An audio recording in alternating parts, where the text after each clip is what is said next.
Good morning, students. I hope everyone is doing fine. Do your eye exercise regularly. Take care of yourself. Don't go outside unnecessarily.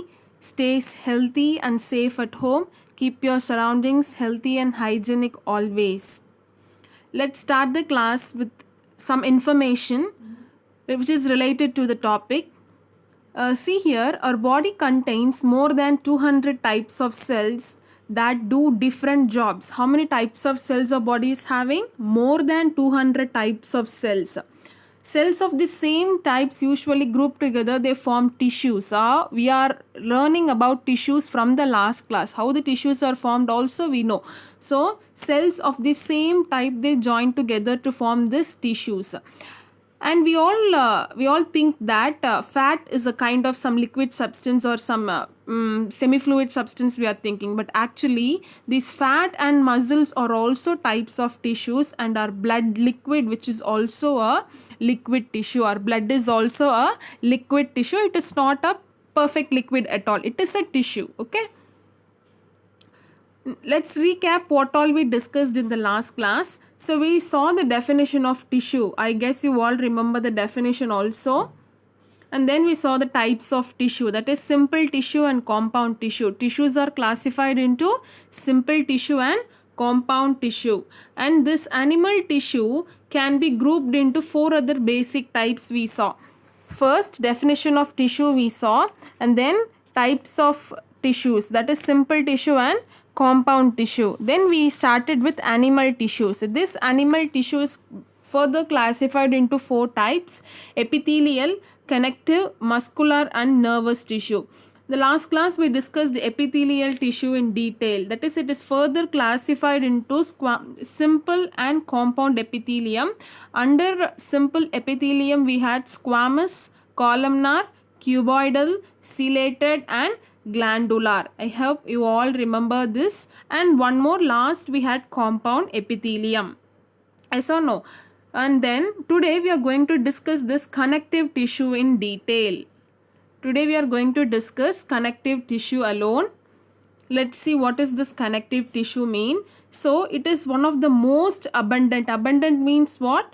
More in number and widely distributed tissue. So it can be seen almost in all parts of our body, and it provides structural framework, the external framework. If we are having a perfect structure of a body, yes or no, which is due to this tissue. It's this connective tissue is making it more proper structure and gives support to different tissues forming organs. So we are having so many organs like heart, kidney, lungs, everything we are having. How they are fixed in one position? Because of this connective tissue, they are placed properly. They give this support. They give the support for these organs. It prevents the organs from getting displaced. They are staying in one place itself. Heart is not staying in one place for one day or moving to another place. It is staying in one place itself. Same way, if you take kidneys, they are properly fixed in one position because they are due to this connective tissues only. They prevent from displaced, means getting moved from one place to another place by the body movement, like any quick action. If anything is happening, means they get damaged during some accidents and all. You will see people, it will get damaged alone. The organs will get damaged, but they do not get dislocated. The components of the connective tissues are the intercellular substance, which is called as matrix. We will discuss matrix in detail. And connective tissue, cells and fibers. So what are the intercellular substances we have? Matrix, connective tissue, cells and fibers. This connective tissue is further classified into connective tissue proper, which has areolar and adipose tissue. Then supportive tissues, that is cartilage and bone. Dense connective tissue, tendons and ligaments. Fluid connective tissue, blood and lymph. First we will start with connective tissue proper. This connective tissue proper, it contains collagen fibers, elastin fibers and fibroblast cells. So you can see in the picture here, collagen fibers they are all thread-like substances only, but having different patterns, like collagen fibers, elastic fibers, and fibroblast cells are present inside them. So we are going to see areolar tissue. So under this connective tissue proper, we are having areolar tissue and adipose tissue. First we have is areolar tissue. It has cells and fibers loosely arranged in a semi-fluid ground substance called matrix. How it is having? They are loosely arranged. They are fibers like thread-like substances. Semi-fluid ground. Ground is nothing but past tense of grind. Grind means what? Making into fine particles. So this fluid is having a ground particles, fine particle substance, which we call it as matrix. It is like a paste, okay? It takes the form of fine threads crossing each other in every direction, leaving small spaces called areolae. If you see here, there are some white color spaces in between them. So the threads are crisscrossing everywhere. In between, some space is left over. So that space we call it as areolae. See the next point. It joins skin to muscles and fills spaces inside organs and is found around muscles, blood vessels and nerves. What do? They join the skin along with the muscles. They fill the space inside the organs also. Next is, it helps in repair of tissues after injury and fixes skin into underlying muscle. If there is any injury on our skin, what will happen in the tissues? If it is a very hard injury means, what will happen? It will get repaired by itself. Okay, so this tissue will help us to get repaired by itself and fixes the skin also.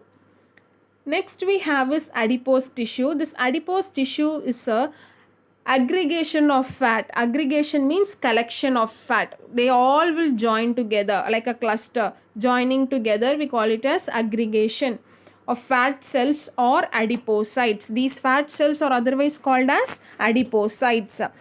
And they are spherical or oval in shape. What is the shape? Spherical or oval in shape. They serve as a fat reservoir. Reservoir means what? Storage area. They will be storing the fat cells. They are found in subcutaneous tissue between internal organs around the heart and kidneys. So that is why if we take more of fat substances, it will affect the heart first, and you can see directly the fat tissues, they are fat cells getting accumulated near our kidneys. Yes or no? They act as shock absorbers around the kidneys and eyeballs.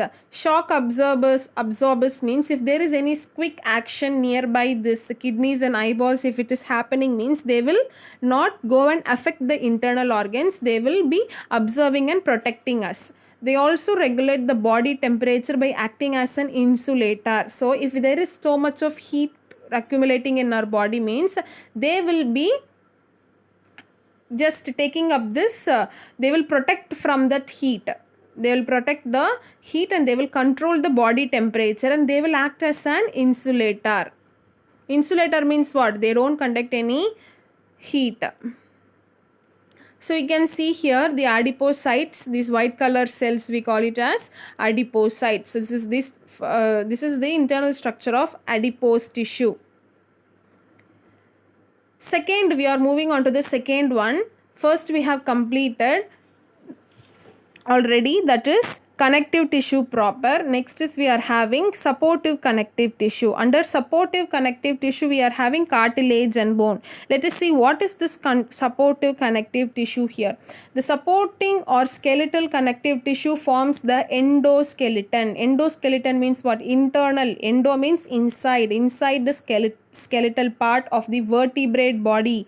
Vertebrate body means what? Having the backbones, which protect various organs and helps in locomotion. They will help in the movement. The supportive tissue include cartilage and bone. First we have cartilage.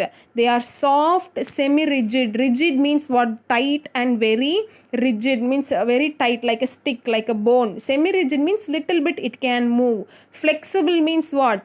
It can move, stretch and back. It can bend and it can come back to the original position, and or less vascular in nature. Less vascular means they cannot carry away. Vascular means generally if anything is carrying any blood or liquid through the system, we call it as vascular. Here less vascular means they don't carry any blood cells or blood liquids, anything they don't carry. To a little extent only they do so.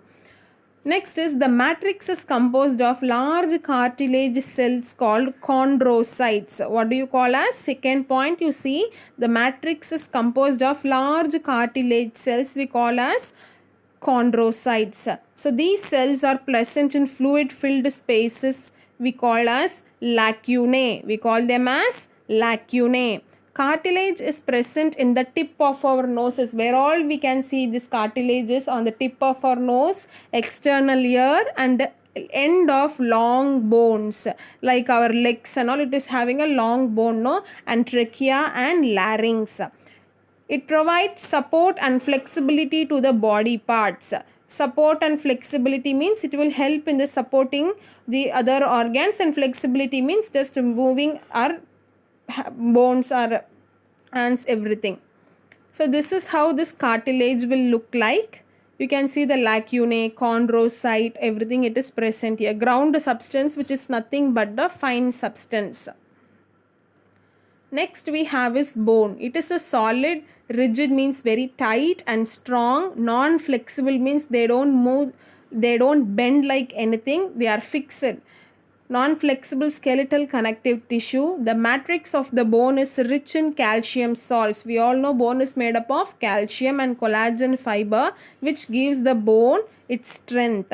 The matrix of the bone is in the form of concentric rings. Concentric rings means what? Same center point, but the diameter of the ring will be changing. That we call it as concentric rings called lamellae. What it is called as? Lamellae. The bone cells are present in lacunae. We call it as osteocytes. What is the bone cells are called as? Osteocytes. They communicate with each other by a network of fine canals called canaliculi. What do you call them as?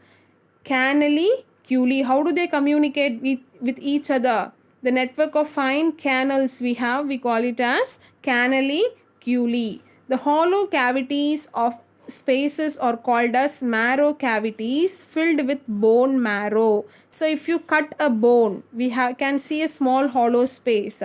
We call them as marrow cavities, which is filled with bone marrow. They provide shape and structural framework of the body. If you don't have bone, then how we will be looking? We will be like a cloth. Yes or no? We don't have any. If you throw a cloth on a surface, it don't form any perfect shape. So if you fix it in a stand, yes or no, if you fix it in a hanger, it will be showing a proper shape. Likewise here, our body, our skin and muscles, they are all like cloth. Our hanger is our bones. So if we don't have a bone in our body, we don't have any proper structure at all. We will not be having any proper structure. Bones support and protect the soft tissues and organs. So you can see here central canal. That canal only will be connecting with the other bones, and you can see the lacunae, canaliculi, lamellae, all these are present in here. TS of bone means what? Transverse section of a bone. Next we are moving on to the third one, dense connective tissue. So dense connective tissue they are densely packed. So it is a fibrous connective tissue. Dense means very thickly packed with the fibers and fibroblast. It is a principal component of tendons and ligaments. Tendons and ligaments. These tendons, they are cord-like. Cord-like means thin, like a thread-like, strong structure that join skeletal muscles to bones. They have great strength and limited flexibility. Strength is high, but flexibility is very, very less. Flexibility means changing into their own kind of positions according to the action we give, like a rubber band. Rubber band is highly flexible. You can stretch as it is you like. Yes or no? So flexibility means stretching it as of our wish. They consist of parallel bundles of collagen fibers between which are present rows of fibroblast. You can see the rows of fibroblast here. So they are thread like, yes or no? And collagen fiber is here, fibroblast is here. And nuclei also it is there. Next is we have ligament. They are highly elastic structure and have great strength which connect bone to bone. So how do they connect? Bone to bone. So if you take your biceps, you are having your bicep muscle, that is right after your shoulder you are having your biceps, then you have your elbow and you are having the remaining part of your hand. Who is connecting this who's connecting this bicep and your wrist part of your hand? Wrist part and remaining part of your hand, this ligament only it is connecting. So if you take all the joints, like if you take your knees, so two bones are connected, so in between we are able to bend our knees means because of this ligament only. So they are acting as a connect, they will connect the bone, they will connect from one bone to the another bone. They contain very little matrix, they strengthen the joints and also allow normal movement. So you can see here two bones, they are connected. So on in the upper space one bone is there, at the bottom you can see here one bone, in between you can see a white color substance which is called as a ligament. So let us summarize. Today we have started with the connective tissue. So under connective tissue we saw connective tissue proper having areolar and adipose tissue, and after that we had supportive connective tissue. Under that we discussed cartilage and bones, then dense connective tissue, just now we saw tendons and ligaments. In the next class we will discuss the fluid connective tissue having blood and lymph. Is it clear, children? I'll meet you in the next class. Until then, thank you.